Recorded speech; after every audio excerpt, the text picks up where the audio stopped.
Bonjour à tous, bienvenue à notre premier webinaire en français de SLR Canada. Je m'appelle Dr. David Taylor, le vice-président de recherche. Je suis désolé pour mon français, mais j'espère que c'est suffisant pour aujourd'hui. Juste un moment. Je voudrais vous présenter notre orateur, Dr. Vincent Pichet-Martel. Dr. Pichet-Martel est un docteur en médecine et poursuit un doctorat dans les études de neurosciences avec Dr. Jean-Pierre Julien à l'Université Laval. Aujourd'hui, il parlera des modèles de laboratoire au traitement contre SLA. Je te le passe, Vincent. Merci, merci David. Donc, thank you for the French presentation. It was really great French. Bonjour tout le monde. Merci d'assister à ma présentation aujourd'hui. Donc, aujourd'hui, je vais vous parler de mon projet de doctorat qui est en fait le rôle de la protéine ubiquiline 2 dans la pathologie de la SLA, tout en vous parlant un peu de la qualité des modèles animaux que l'on a présentement pour la maladie et en vous parlant de notre nouveau modèle qu'on a généré, Dr. Julien et moi, au cours des dernières années. Donc, pour ceux qui ne le savent pas, la SLA, également appelée la maladie de Lou Gehrig, se caractérise par une perte progressive des motoneurones supérieurs et inférieurs qui va mener à une paralysie et éventuellement au décès des patients à l'intérieur de 2 à 5 ans après le début des symptômes. On peut la séparer en la forme sporadique et la forme familiale. Présentement, on n'a pas de traitement efficace pour la maladie. On peut prescrire à nos patients le Riluzole, qui augmente la vie de seulement 1 à 2 mois. Et dernièrement, l'Edaravone a été accepté aux États-Unis par la FDA, mais n'est pas encore disponible au Canada. Ce traitement-là améliore un peu la qualité de vie des patients, mais n'a pas été démontré efficace pour augmenter la durée de vie des patients. Donc, ça laisse quand même un traitement qui n'est pas une cure non plus. Donc, on peut associer également la démence frontotemporale jusque dans 33% des cas. Et la démence frontotemporale est principalement caractérisée par des changements de comportement, des changements de personnalité et éventuellement des troubles de la mémoire après quelques années. Donc, il existe plusieurs gènes mutés dans la SLA. L'un des principaux, le premier découvert et l'un des principaux était SOD1 qui a été découvert en 1993. Également, le gène TDP43, également important, a été découvert en 2008 et finalement, le gène C9ORF72, découvert en 2011, représente à peu près 30 à 40% des cas familiaux de la maladie, donc des cas avec une histoire familiale antérieure.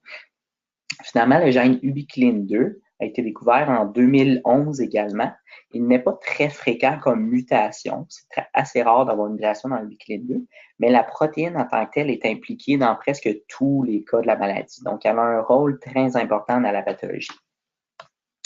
On connaît plusieurs mécanismes pathologiques impliqués dans les motoneurones, comme par exemple les mécanismes qui font un peu le ménage dans la cellule. Donc, on sait que le protéasome, qui est un mécanisme de ménage, de clairance, et l'autophagie sont un peu, ont une petite dysfonction au niveau des motoneurones dans la maladie. On sait également que les protéines, le cytosquelette impliqué dans les neurones a certains défauts. On sait que les cellules entourant les motoneurones, comme les microglies ou les astrocytes, peuvent sécréter certaines molécules toxiques pour les neurones et donc ont un rôle dans la pathologie. Finalement, l'un des mécanismes principaux est la formation d'agrégats. Un agrégat est en fait un paquet de protéines souvent mal repliées, abondantes au niveau du cytoplasme, et on pense que ces agrégats-là sont possiblement toxiques pour les neurones et c'est un des pathways qu'on devrait particulièrement cibler si on veut traiter la maladie. L'une des protéines principales dans les agrégats est en fait TDP-43. Alors, pourquoi on a besoin de modèles animaux pour une maladie humaine? Donc, en gros, on veut principalement, de un, comprendre les mécanismes. Donc, on a besoin soit d'un mécanisme unicellulaire, d'êtres unicellulaires ou d'animaux pour comprendre les mécanismes intracellulaires. Par contre, les animaux ont l'avantage d'avoir la complexité des organes, le métabolisme, l'interaction entre les différentes cellules, et on est davantage capable de traiter ou de comprendre les symptômes dans un animal plutôt qu'un modèle cellulaire. Donc, il faut tester les médicaments pour voir leur efficacité, leur sécurité, voir les doses qu'on a utilisées ou le métabolisme des médicaments avant de les utiliser chez les humains. Donc, pour ce faire, on peut utiliser différentes toxines, les mutations génétiques ou l'exposition à des protéines toxiques pour créer des modèles animaux. Je vais un peu vous parler principalement des souris transgéniques là, plus tard et légèrement des autres méthodes. Par contre, on peut utiliser plusieurs animaux différents. Principalement, c'est sûr, il y a les souris qu'on utilise. Les souris ont l'avantage d'être petites, de quand même ressembler fortement aux organes qu'on retrouve chez l'humain. Donc, il y a un système nerveux complexe. Donc, sont petites, donc sont pas coûteuses. On n'a pas besoin de beaucoup d'installations pour s'occuper des souris. Et donc, ils ont une durée de vie assez courte, là, malgré tout. Donc, c'est facile de faire des études assez rapidement sur les souris. On peut utiliser les rats, c'est un peu le même principe, mais les rats ont l'avantage d'être un peu plus gros. Donc, on peut faire certaines techniques, comme par exemple une injection intrathecale, donc une injection dans la moelle épinière, qui est beaucoup plus facile chez les rats que chez les souris.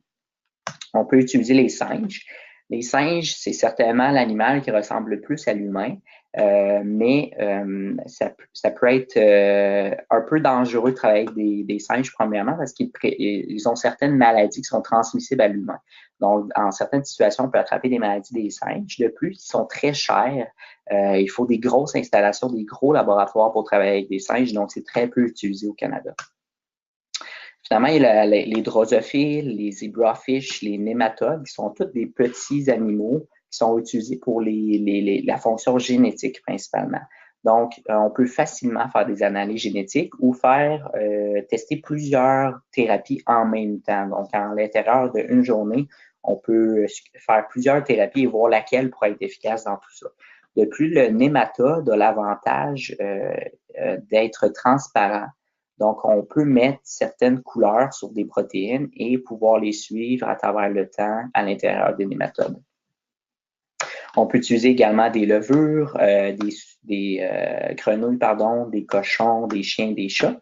Qu'est-ce qui est intéressant avec les chiens, c'est que c'est le seul mammifère qui développe naturellement la maladie. Donc, certains chiens ont une mutation dans le gène SOD1 et peuvent développer la SLA. Donc, comment on génère un modèle animal? D'abord, il y a plusieurs types de modèles animaux. Je vais vous parler principalement des souris transgéniques. Donc, transgénique, ça veut dire en fait d'introduire un nouvel ADN d'un autre organisme à l'intérieur du code génétique de la souris. Donc, pour ce faire, on utilise des plasmides. Un plasmide est en fait une séquence d'ADN ronde qu'on retrouve chez les bactéries. On prend les plasmides, on coupe à certaines séquences spécifiques dans l'ADN pour introduire un gène spécifique. Donc, par exemple, si ici c'est ubiquiline 2, on peut introduire ubiquiline 2 directement dans le plasmide et ensuite on a une séquence d'ADN qui exprime le gène qu'on veut.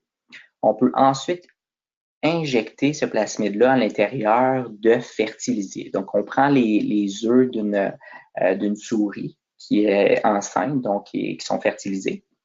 On peut introduire le plasmide et on réintroduit l'œuf à l'intérieur de la souris. Alors, elle peut avoir des enfants qui portent la mutation génétique.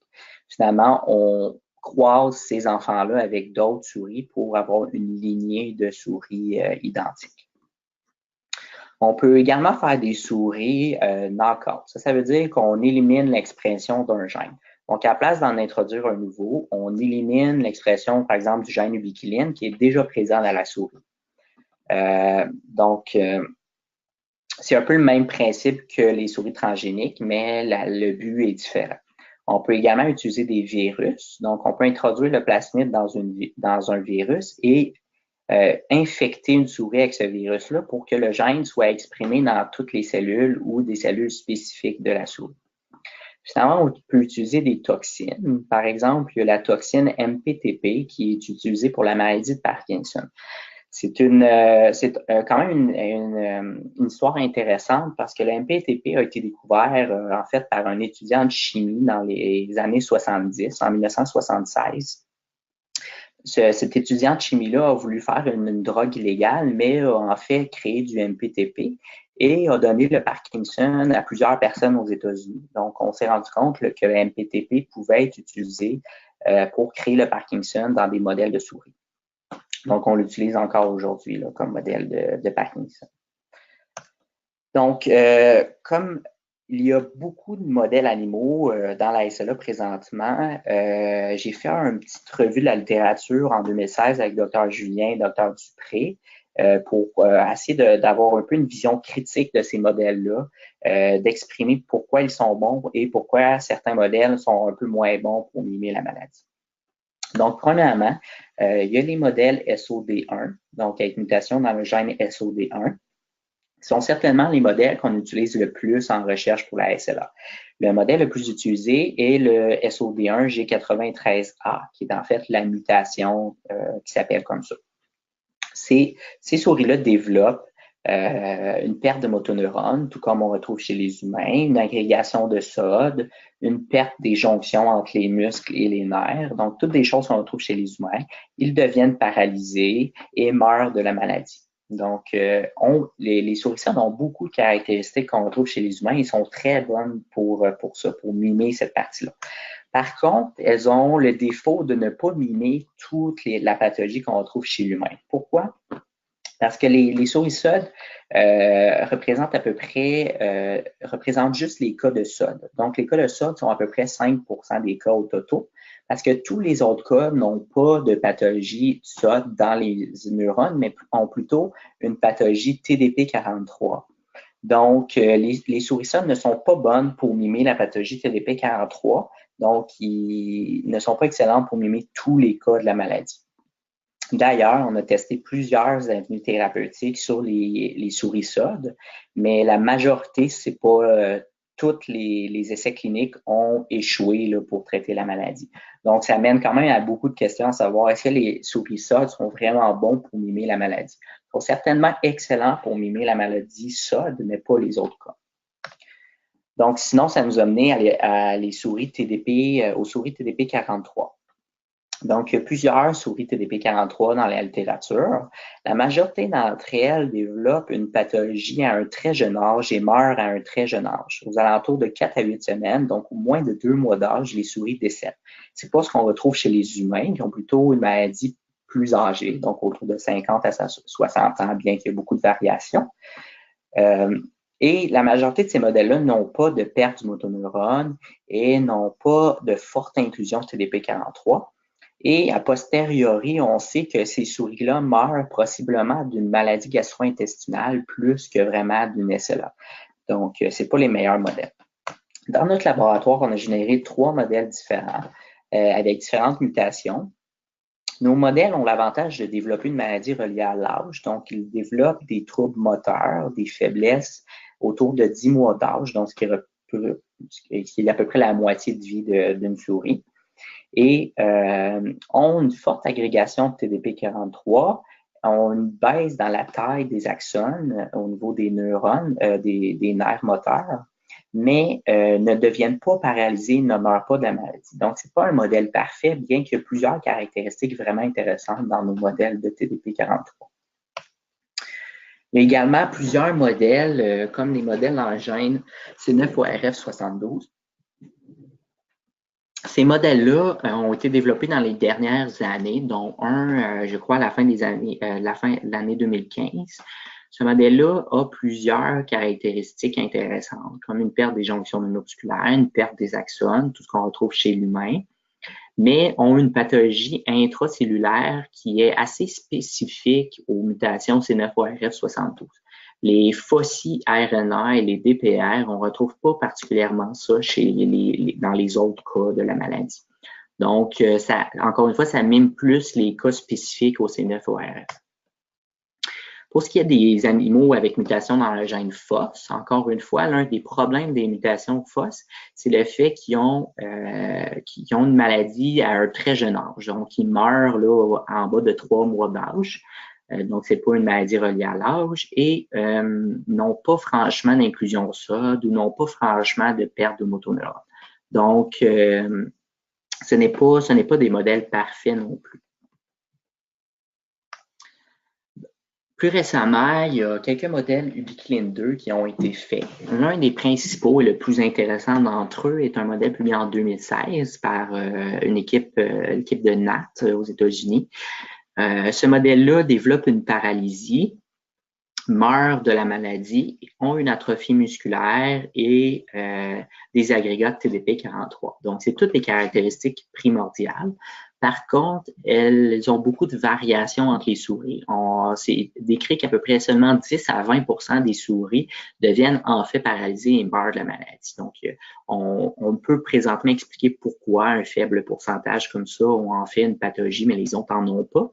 Et de plus, la pathologie TDP43 n'est pas très bien décrite dans la souris. Donc, ce qui nous amène en fait à la fonction du gène ubiquilin-2. Ubiquilin-2 crée une protéine qui est importante dans le ménage dans la cellule, ce qu'on appelle le protéasome, la dégradation des protéines. Donc, normalement, ubiquilin-2 fait le lien entre le protéasome et les protéines qui doivent être dégradées. Donc, elle fait un peu le rôle de train entre les deux. Elle a été découverte comme étant mutée dans certains cas familiaux de la maladie en 2011. Et l'équipe a démontré que ubiquilin-2 était présent dans les agrégats de la forme familiale, donc la mutation, mais également dans tous les autres cas de la maladie. Toutes les formes sporadiques qui ont analysé contenaient des agrégats d'ubiquilin-2 qui étaient présents avec TDP43. Donc, ça démontre son rôle important dans la pathologie dans presque l'entièreté des cas de la maladie.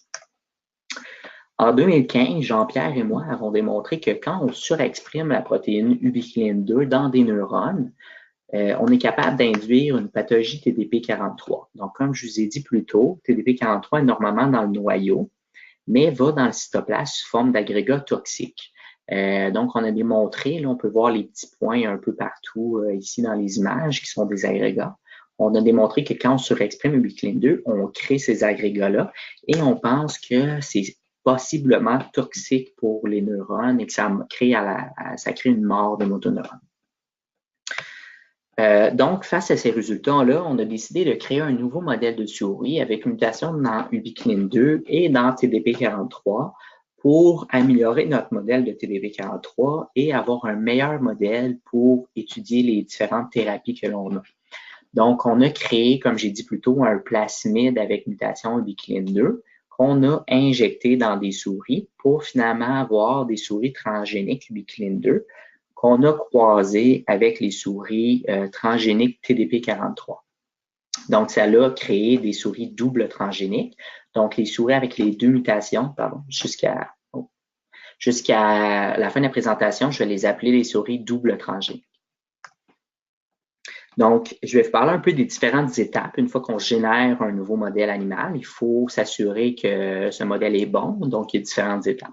Premièrement, il faut s'assurer que la protéine que l'on veut est vraiment exprimée. Donc là, on a vérifié qu'ubiquilin-2 humain, donc la forme humaine qu'on a introduite dans la souris, était vraiment exprimée. On peut voir ici la protéine qui n'est pas présente dans les souris non transgéniques, donc dans les souris contrôle.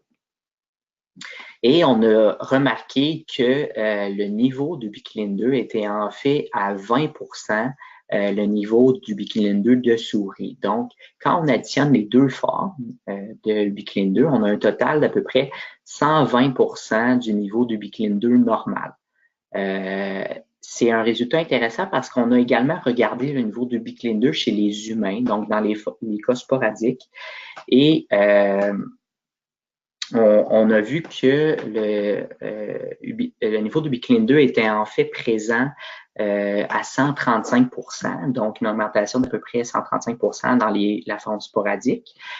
Donc, c'est franchement ressemblant à ce qu'on retrouve chez les souris. Donc, ça les rend très comparables. Donc, la deuxième étape était en fait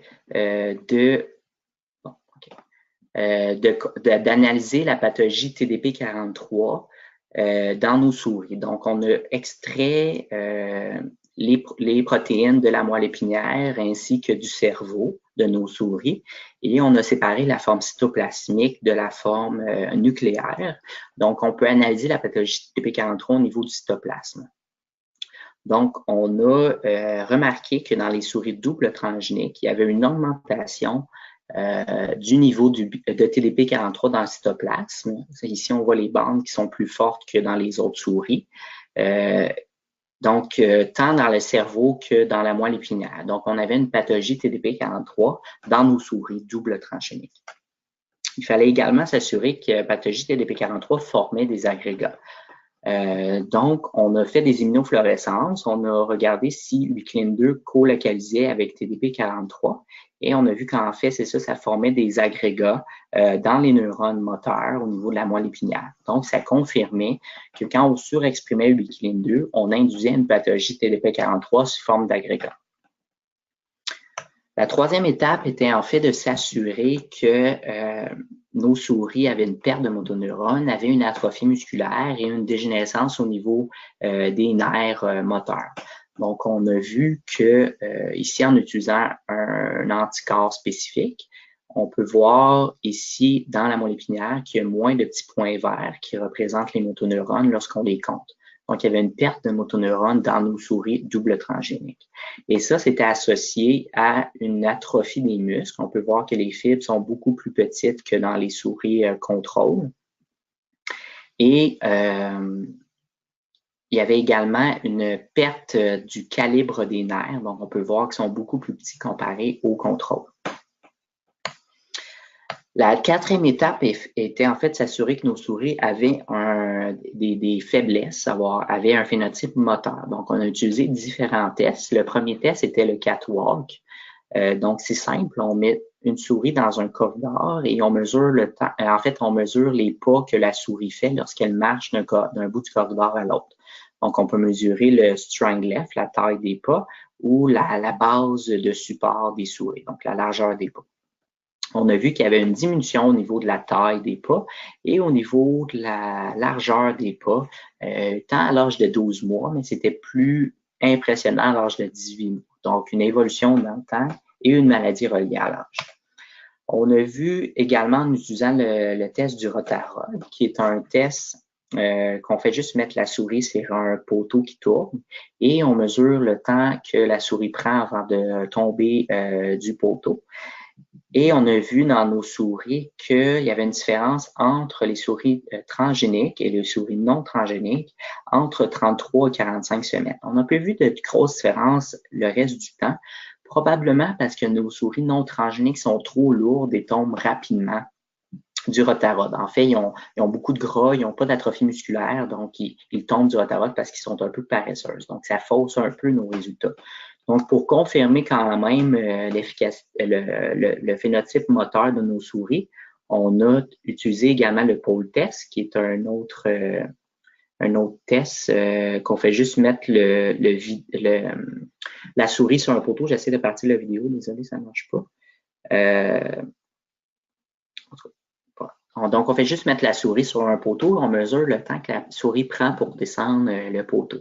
Donc, si la souris a un trouble moteur, elle va prendre plus de temps à descendre le poteau et elle peut complètement tomber si jamais elle est paralysée. Nous, dans notre modèle, on a remarqué que les souris double transgéniques prenaient plus de temps pour descendre le poteau, mais n'étaient pas paralysées, donc ne tombaient pas du poteau. Finalement, pour les symptômes de mémoire des souris, on a utilisé le passive avoidance, qui est un test basé sur le fait que les souris préfèrent la noirceur à la clarté. Donc, il y a deux chambres, une chambre claire, une chambre noire. Il y a une porte entre les deux. La première journée, la souris va dans la chambre noire. La deuxième journée, elle va encore dans la chambre noire, mais reçoit un petit choc électrique dans la chambre noire. Donc, la troisième journée, on peut mesurer le temps avant que ça prend avant d'aller dans la chambre noire. Donc, si elle a un trouble de mémoire, elle va aller plus rapidement dans la chambre noire parce qu'elle ne se souvient pas qu'elle a reçu un choc la veille.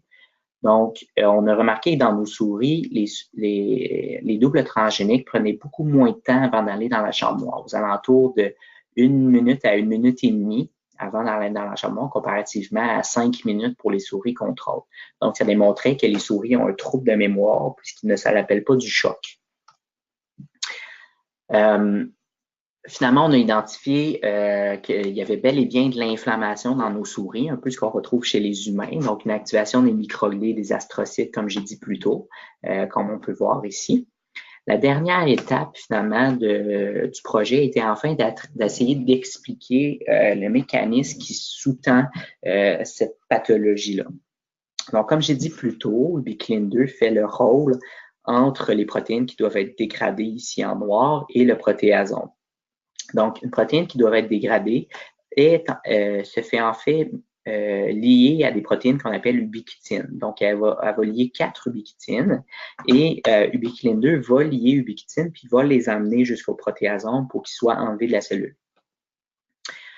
Ça, c'est dans une situation normale. Dans une situation pathologique, comme dans notre modèle de souris, on a identifié, je ne vous montre pas les résultats, mais je vous explique plus simplement. Donc, on a identifié que quand on surexprime ubiquitin-2, ça forme des agrégats avec TDP43 et que ces agrégats-là sont positifs pour ubiquitine. Donc, toutes les protéines ubiquitines sont en fait séquestrées dans les agrégats et ils ne peuvent plus lier TDP43 et être dégradés par le protéasome.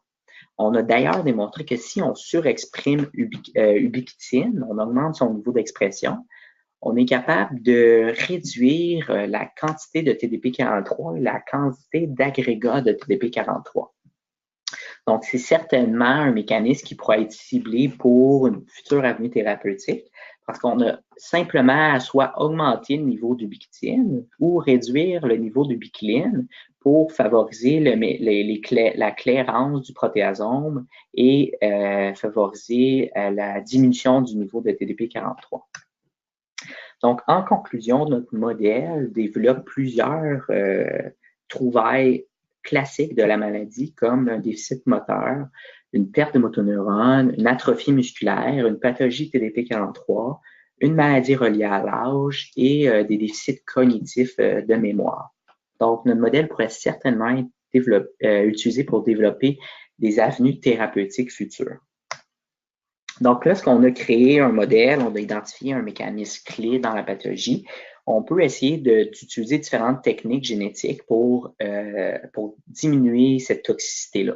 Comme par exemple, si on suppose que la protéine ubiquitin-2 est toxique quand elle est en grande quantité, on peut utiliser des ASO ou des shRNA pour diminuer son niveau d'expression. Donc, c'est deux mécanismes qui, en fait, ciblent le gène et détruisent le gène. Donc, on n'a plus l'expression de la protéine. Un autre moyen pourrait être l'utilisation d'anticorps. Dans notre laboratoire, entre autres, Dr. Julien et une étudiante au post-doctorat, Sylvia Podi, et une autre étudiante dans le passé, on a utilisé des anticorps pour cibler des protéines spécifiques comme TDP43 ou SOD1 pour diminuer leur toxicité cellulaire. Donc, on essaie de cibler des protéines avec des anticorps. Donc, comme vous voyez, c'est un petit Y qui lie les protéines. Donc, elle ne devient plus toxique et ne crée plus d'agrégats. Donc, c'est différents mécanismes qu'on peut utiliser pour cibler un mécanisme qu'on a trouvé comme pathologique. Une autre chose qu'on a développée dans les dernières années au laboratoire, c'est en fait l'utilisation de la plante ashwagandha qui a la molécule glutathione A à l'intérieur. Donc, on sait que le facteur NF-κB est toxique dans les cellules. Donc, on sait que c'est un facteur d'inflammation qui pourrait causer de la perte des motoneurones. Et cette plante-là, en fait, inhibe ce mécanisme-là. Donc, on est en train de développer un essai clinique avec cette molécule-là. On a déjà démontré que c'était efficace chez les souris. Et donc, la compagnie Instar, avec Jean-Pierre, Julien, essaie de développer un essai clinique là, qui devrait commencer sous peu à travers le Canada.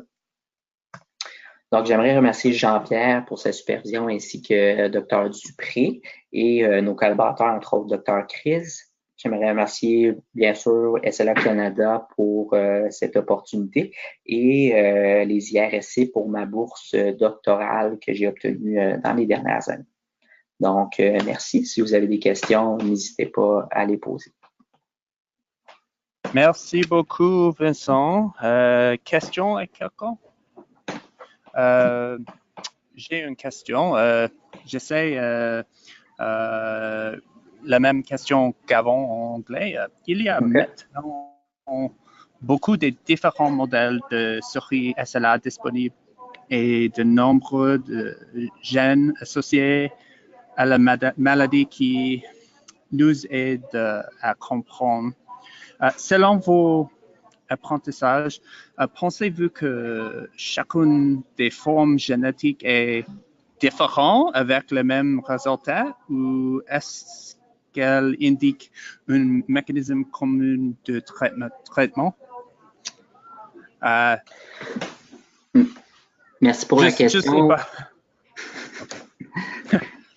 Je sais.